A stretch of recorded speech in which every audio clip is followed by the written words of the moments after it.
Flowers, and today my topic is going to be about hyperpigmentation. So as I've told you before, I've been in the industry since 1975, and I've had a lot of education and experience with this topic, hyperpigmentation. And let me explain why we get it. It can be something for as simple as walking outside in the sun, getting a little bit too much sun, and ending up with a couple freckles or sunspots, or even from driving. Quite often our driver's side, or if we're mostly the passenger or passenger side, will have a little bit more pigment than the other side. So it generally is from the sun, but there are times when we get it through hormone changes. So for instance, we've heard of something called a pregnancy mask. And we can also get some pigment going through hormone changes when we're older as well. So this is when we get a surge of more blood and we're outdoors, and just because we have this inflammation, it can turn into pigment. And then there are people that can get pigment through an injury, through scratching themselves. There's some people that are really hypersensitive to inflammation, and that type of inflammation can cause pigment as well. Now, I'm talking basically now about the pigment that goes dark, but we can have different types of spots as well, like white spots and red spots. And all of this is due to the fact, especially really hard dark spots that are really stubborn and really don't go away, no matter how many times we remove it, the pigment will come back, and there's a reason for this. It's part of our defense mechanism. So let me explain that our stem cells don't live forever. And when they get fragile, our skin will actually lay down pigment there to try to protect it.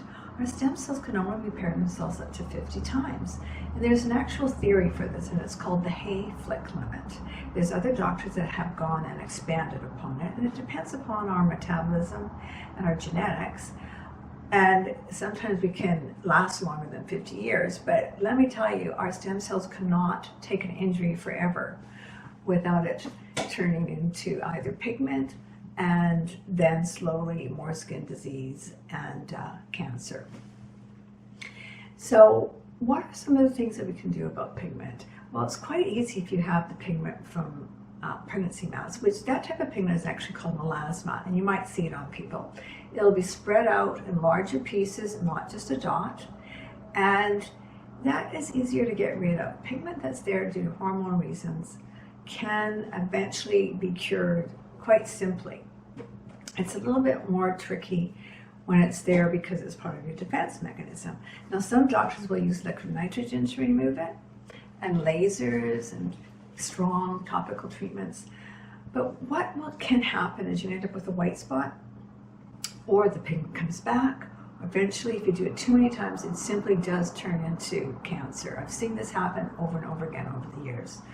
So there's other doctors who feel that more inflammation adds more injury and leads you closer to cancer. So there are some treatments that you can do to help heal your skin. I never remove a spot without doing some healing first. Try to get a person on a good healing program, do some healing treatments, and then start slowly working on getting off the pigment. And if the pigment comes back on any treatment that you're doing, it's letting you know that that area is quite injured. So don't get too aggressive with it. And the other way is just to keep on working on healing it. So one of the topical treatments that doctors give in North America is called hydroquinone. Now that particular product isn't even sold. It's not used in Australia and Europe and Africa. And the doctors in North America say, well, put it on and wash it off right away. But when you're doing that, a little bit does go in. And what it does is it's suppressing the melanocyte and destroying the melanocyte. And sometimes the side effects are permanently damaged. You can have complete scar tissue there, a white spot, worse, a black spot.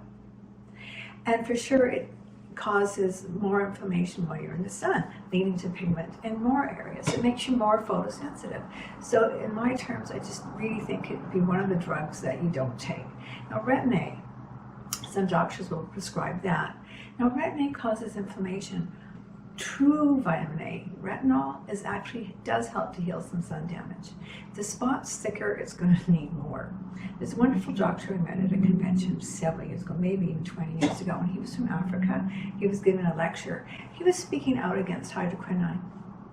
And his practice in Africa, he noticed that if people were on hydroquinone for longer than 6 months, it led to liver disease and liver cancer. He basically said if a person was on it longer than 6 months, they usually got liver cancer. So I'm just letting you know that. He was a real advocate of something called alpha-arbutin. It is extracted from bear berries right here on the Pacific Northwest. And I've seen really good results with people that use alpha-arbutin when it's combined with niacinamide. Niacinamide helps to bring your own body's nourishment. It encourages your body to help heal itself. So topical niacinamide is good. Also internally, niacinamide is good. And also ferulic acid. Ferulic acid comes from plants, and it's in plants to help defend the plants against UVA radiation. And it works the same on us. Extracted into a serum with other antioxidants, it actually helps to bring your skin into a space where it doesn't have to defend as much. And it knows it's not getting as injured as much. So it has a little bit of time to try and heal itself. So there are treatments that you can use to help prevent pigment and help to heal pigment. If it's really stubborn, you're going to need some professional treatments though. So if you want a little bit more information and advice, if you want me to answer your personal questions, go ahead and message me and I'll try and help you along, set you on the right track. Okay, so that's enough for today. I will get back to the subject because there's a lot more to talk about it.